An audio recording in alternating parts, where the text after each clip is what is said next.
Okay, I'm going to call the meeting to order. It is 7:31 PM on November 13th. This is a regularly scheduled meeting of the Zoning Board of Appeals. Oh, I'm really shrinking. Hold on. Oh, geez, what happened?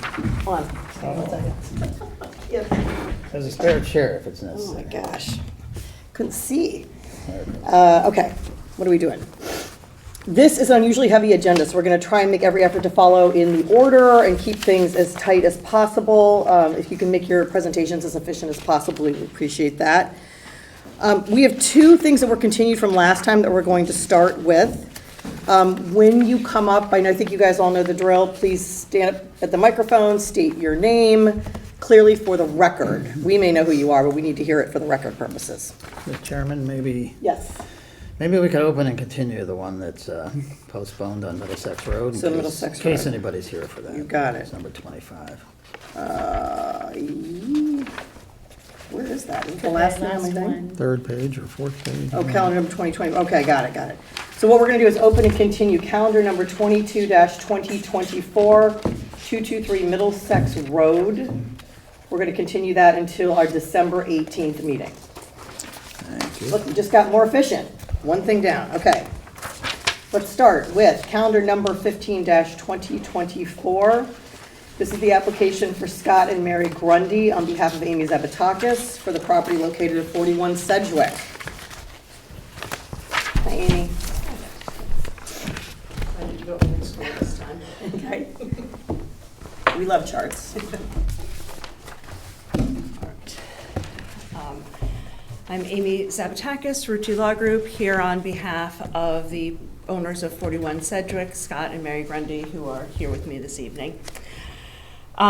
So this is, as you noted, a continuation. I hope everyone's familiar with the property, 41 Sedgwick. It's a small, undersized lot. The lot itself was created in '84. The house was built in the 1920s.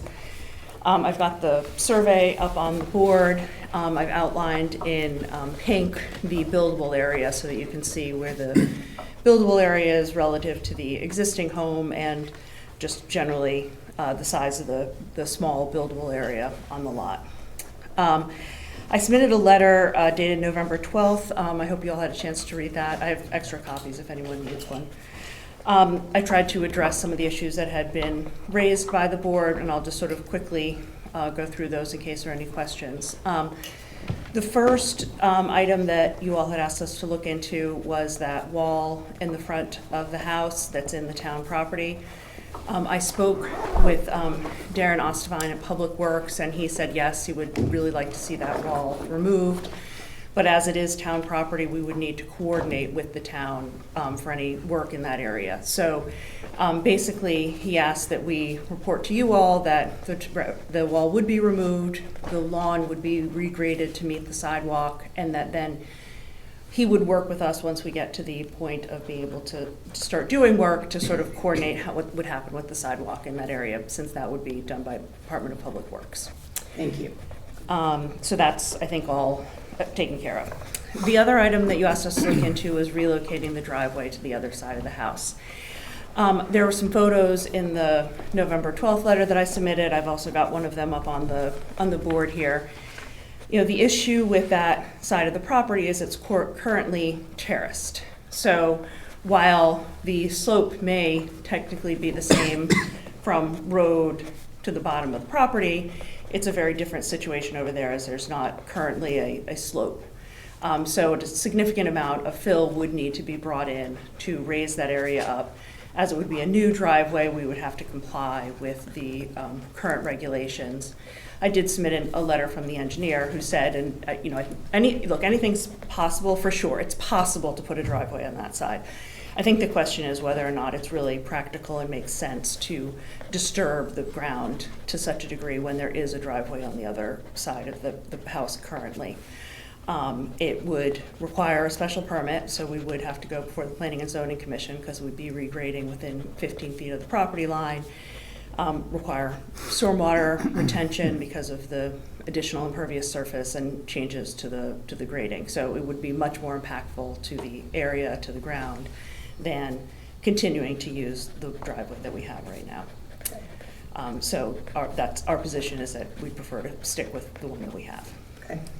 The other thing I just wanted to take a few minutes to respond to is I assume that you saw there was a letter submitted by our neighbor on November 7th. And there were a couple things in there that I just wanted to make sure were clear. First, there was a question about whether the basement had been finished by a prior owner without a permit. There was, some drywall down there when my clients purchased the property. That was all removed. It was actually mold issues down there. That was part of the reason to remove it. But it's not an area that my clients consider finished. It's not an area that they're considering finishing now. They're well aware of the regulations on the 50% basement. There was also a question raised about this rear bump out and if it is part of the kitchen. When my clients purchased the house, that area was used as part of the kitchen with with countertops. There's room for sitting in there. There weren't appliances in that area, but it was used functionally as part of the kitchen. There's also a egress door from that area, which provides safety because they're having an additional egress door directly out the back of the property without having to go down into the basement. So that's the area that, as we discussed, had been destroyed by the fire that my clients would like to rebuild. And that's part of the variance application that we're asking for. Just to sort of circle back to the request, we're looking to rebuild the stairs and kitchen bump out that is at the rear of the property. Adjust the roof line. You can see that break in the roof line in the photo that I have up, since it's on the west side of the property.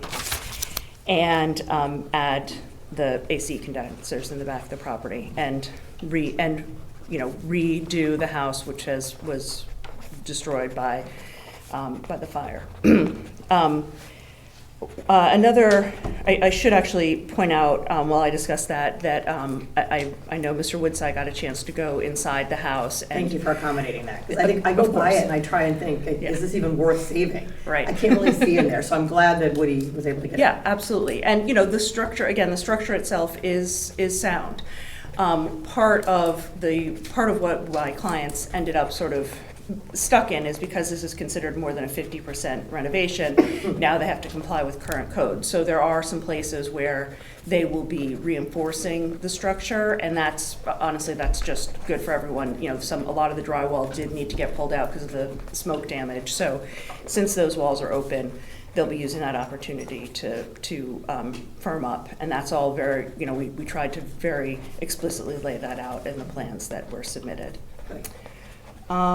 So again, I think that this is the minimum adjustment necessary to allow my clients to not easily, it's not the right word for that at all, but to most efficiently get this house back to a livable situation. As I think one of the other neighbors had pointed out, this has been in a bad shape for quite some time, and really what everyone wants is just to see something happening on this lot. And I do think the option of tearing it down, trying to find a way to fit a house in that small buildable area, and all the additional construction time and work that would go into that, I think is not as effective or as good for the neighborhood as repairing what's there. Amy, remind me, how big is the house you are proposing, square footage wise? Well, it's the exact same as what's there. Okay. Let's see, I don't think I have the actual If you took the house down and moved it into the buildable area, you couldn't reduplicate that same size home. It would be small. I mean, it's hard to say, could you build it tall, could you ultimately get the same amount of square footage in it? Maybe. Again, we don't have a finished basement, we're allowed 2.5 finished stories, so I'll answer this the same way as I would about the driveway. Is it possible? Probably. I'm not going to say that it's not possible, but is it efficient? Is it effective? Is it practical? No. Do you know what the dimensions are of the buildable area, roughly? Oh shoot, I forgot I had measured them out. Let's see, 15. So it's about, I measured it out, and I know this line, I should have brought my ruler with me. The sides of the buildable area are shorter than the existing house. Yeah. The existing house is around 25, I think they were about 23. It's a little wider than the existing house because the house is